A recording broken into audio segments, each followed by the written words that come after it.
வணக்கம். சிம்ம ராசிக்கு சிங்கம் வேட்டையாடுமா 2025?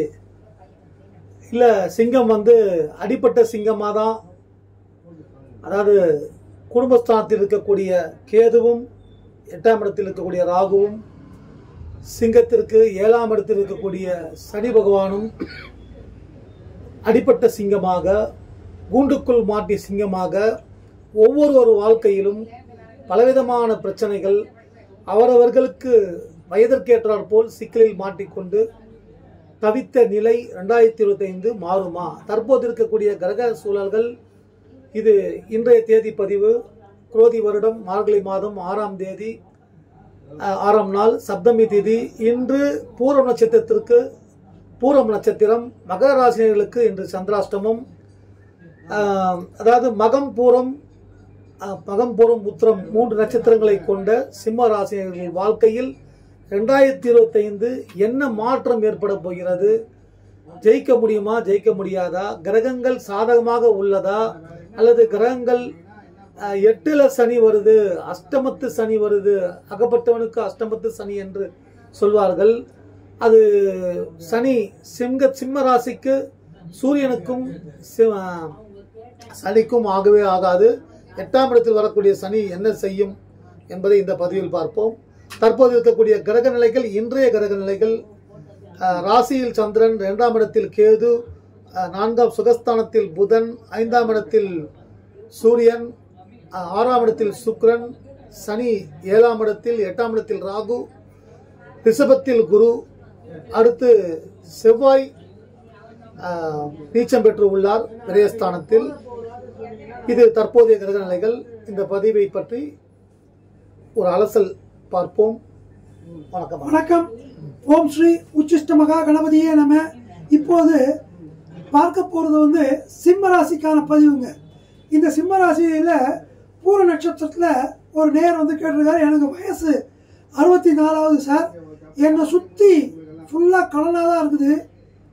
இந்த 2-8 இந்த நிலையில கேது ராகு வந்ததுல இருந்து நான் ரொம்பவும் பெரிய கஷ்டத்துல இருக்கேன். அடுத்து இப்போ அஷ்டம சனி வரப்போகுதுன்னு சொல்றாங்க.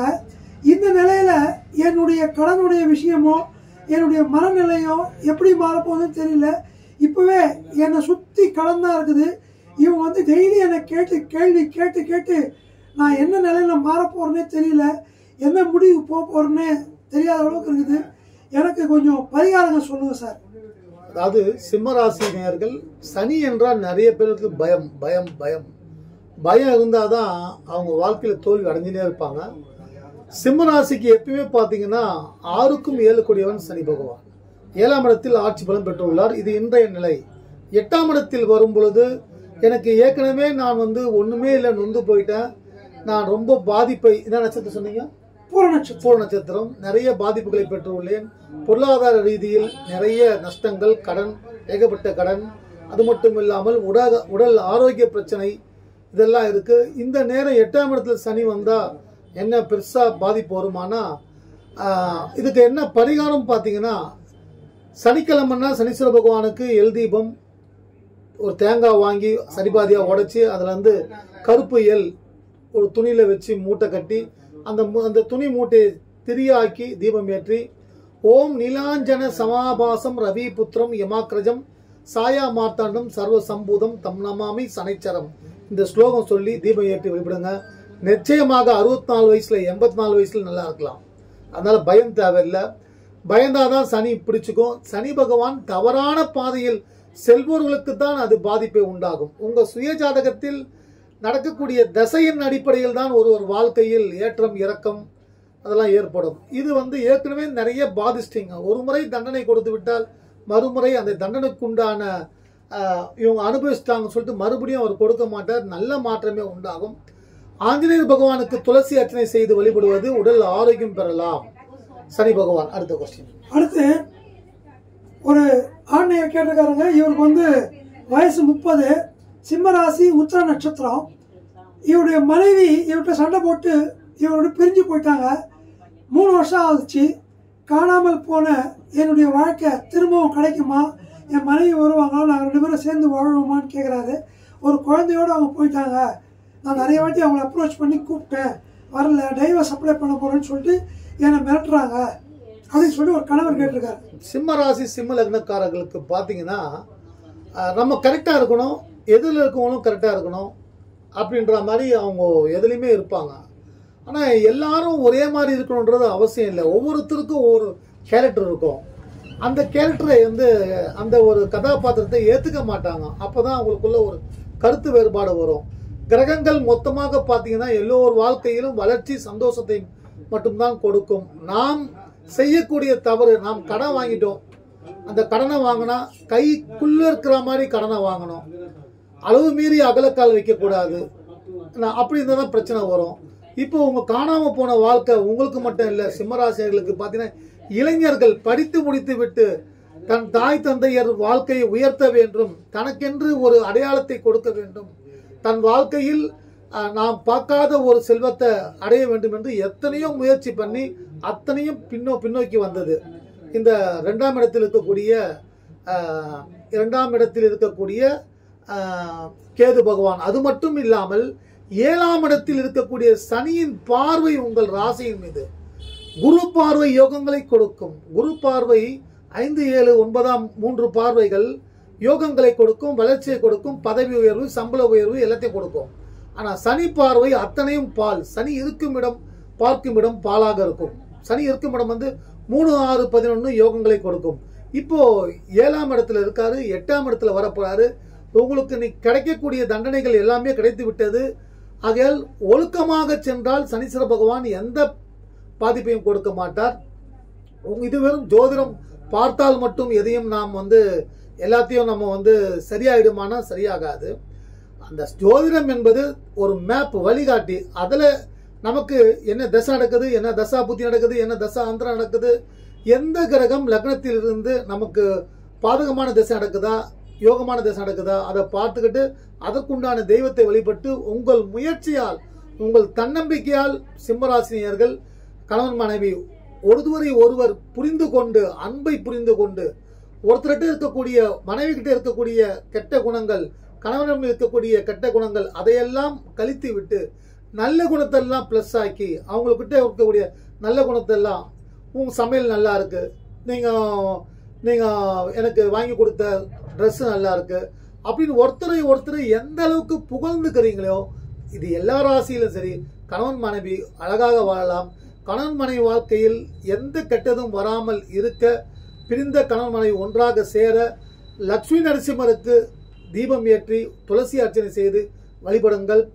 உக்ரம் வீரம் மகாவிஷ்ணும் ஜுவலந்தம் சர்வத்தோமுகம் நரசிம்மம் பீசனம் பர்த்தம் மிருத்யும் தம் நமாமி அகம் சுவாகா அப்படின்ற லட்சுமி நரசிம்மர், யோகலட்சுமி நரசிம்மர் அந்த ஸ்லோகத்தை சொல்லி வழிபட்டால் இந்த கணவன் மனைவி பிரிஞ்சுக்கிறத பார்த்தீங்கன்னா, பொண்ணோட அப்பா அம்மா, மாமனார் மாமியார், பையனோட அப்பா அம்மா, அவங்களுடைய பர்சனல் வஞ்சன்ஸுக்காக இந்த பொண்ணுங்களையும்,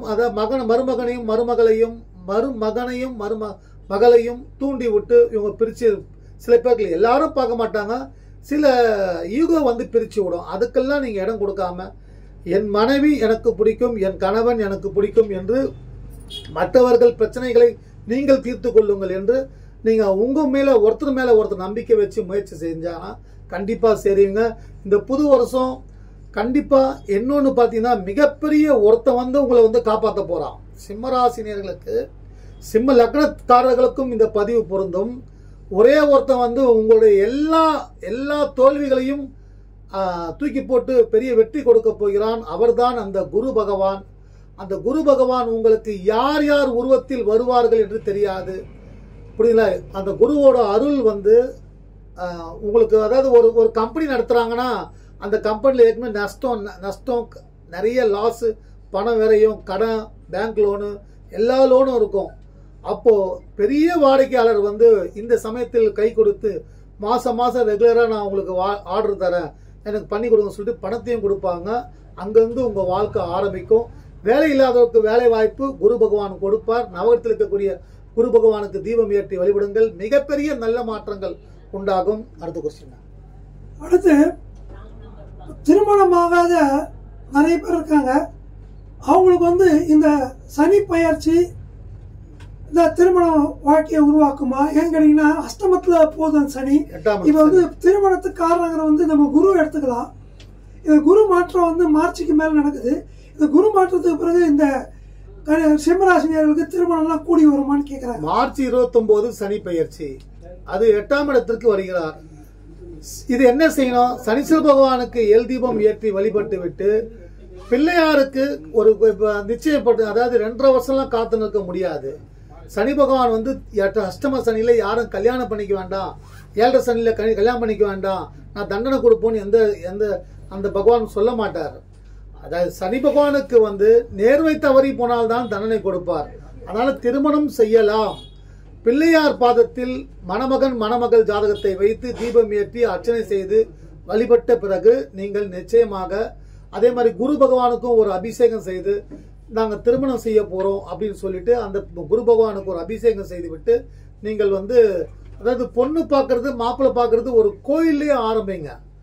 வீட்டில் ஆரம்பிக்கிறத விட ஒரு கோயிலே, அதாவது தெய்வத்தின் சன்னதியில் நிச்சயிக்கப்படும் திருமணங்கள் கடைசி வரைக்கும் சொர்க்கம் வரைக்கும் போகும். அதனால நீங்க பண்ணுங்க, அதெல்லாம் திருமணம் செய்யலாம். குரு பகவான் 11ஆம் இடத்தில் வர இருப்பதால் மே மாதம் 12ஆம் தேதி குரு பெயர்ச்சி, ராகு கேது பெயர்ச்சி.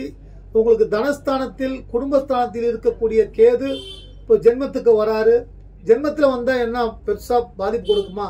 ஏற்கனவே எல்லா பாதிப்பும் நாங்கள் அடைஞ்சிட்டுமே அப்படின்னா, ராகு கேதுவை நீங்க வந்து உங்களுக்கு மக நட்சத்திரக்காரர்கள், பூர நட்சத்திரக்காரர்கள், உத்தர நட்சத்திரக்காரர்கள் விநாயக பெருமானுக்கு தீபம் ஏற்றி வழிபடுவதன் மூலமாகவும், ஒரே ஒரு முறை காஞ்சிபுரம் சித்திரகுப்தர் கோயில் கேதுவுக்கு, திருக்காளஹஸ்தி, திருப்பாம்பன்புரம், கீழ்பெரும்பள்ளம், திருநாகேஸ்வரம் போன்ற சர்வஸ்தலங்களுக்கு ஒரு முறை சென்று வந்து வழிபடுவது, அல்லது அங்கு செல்ல இயலாதவர்கள் உங்கள் இல்லத்தின் அருகாமையில் இருக்கக்கூடிய நவகிரக கோயில்களில் ராகு கேதுவிற்கு தீபம் ஏற்றி வழிபடுவதன் மூலமாகவும், துர்க்கை அம்மனை வழிபடுவதன் மூலமாகவும் நிறைய நல்ல மாற்றங்கள் வரும். வாழ்க்கையில் நீங்கள் ஜெயிக்க போகிறீர்கள், சுப மாற்றங்கள் உண்டாகும்.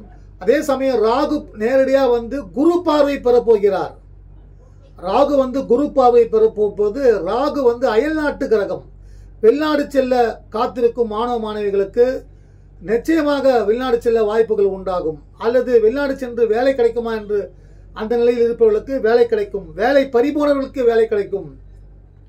எல்லாமே சுகமாக நடக்க, யார் எதை சொன்னாலும் அதெல்லாம் நீங்க வந்து அதெல்லாம் நீங்க விட்டுட்டு உங்களுக்கு நம்மளை வெற்றி அடைய வேண்டும், நாம் ஜெயிக்க வேண்டும், வெற்றி பெற வேண்டும் என்ற ஒரே எண்ணத்தோடு நீங்கள் செய்யக்கூடிய முயற்சிகளை தொடருங்கள். உங்கள் வாழ்க்கையில் நல்ல மாற்றம் உண்டாகும்.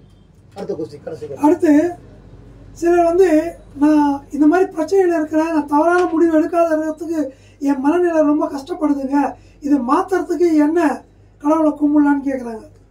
தற்கொலை எண்ணம் நிறைய பேர்களுக்கு, எல்லா ராசிக்காரர்களுக்கும் வரும். அந்த எண்ணத்தை எல்லாருக்கும் வந்து போகும். ரொம்ப கஷ்டம். ரொம்ப வீட்டில் கணவன் மனைவி பிரச்சனை, பொருளாதார பிரச்சனை, கடன்காரங்க அவமானப்படுத்துறது, அது மட்டும் இல்லாமல் உறவுகள் மூலமாக ஏமாற்றம், பணத்தை கொடுத்து ஏமாந்துறது, பணத்துல பெரிய நஷ்டம், அதாவது இந்த நஷ்டத்தை சரி பண்ணவே முடியாது அப்படின்றவங்க வந்து தைரியமாக போன ஒரு மாசத்துக்கு முன்பு சிம்மராசினியர் ஒருவர், எனக்கு தெரிந்த நண்பரோட உறவினர் ஒருவர் தற்கொலை செய்து கொண்டார். அது ரொம்ப, அவருக்கு 49 வயசுல அவர் தவறிட்டாரு. அதுக்கு காரணம் பார்த்தீங்கன்னா, அவங்க ஏதோ அவங்களுக்குள்ளேயே நேர்மையா இருக்கணும்னு பாக்குறாங்க. நானே தவறி போனா நம்ம எதுக்கு வாழணும் அப்படின்ற மாதிரி முடிவெடுத்துறாங்க. அப்படிலாம் கிடையாது. நீங்க ஆஞ்சநேயர் பகவானுக்கு தீபம் ஏற்றி அர்ச்சனை செய்து வழிபடுங்கள். ஸ்ரீ ராமராம ரமேகி ரமே ராம மனோரமே சகஸ்திரநாம தத்துல்யம் ராமநாம வரானானேன் ஸ்ரீராமஜியம் ஸ்ரீராமஜியம் ஸ்ரீராமஜியம். இந்த ஸ்லோகம் சொல்லும் போது மன தைரியம் கிடைக்கும், மன வலிமை கிடைக்கும். எத்தனை துன்பங்கள் வந்தாலும் அதையெல்லாம் உடைத்துவிட்டு வாழ்க்கையில் வெற்றி பெற உங்களுக்கு நிச்சயமாக நல்ல மாற்றங்கள் உண்டாகும்.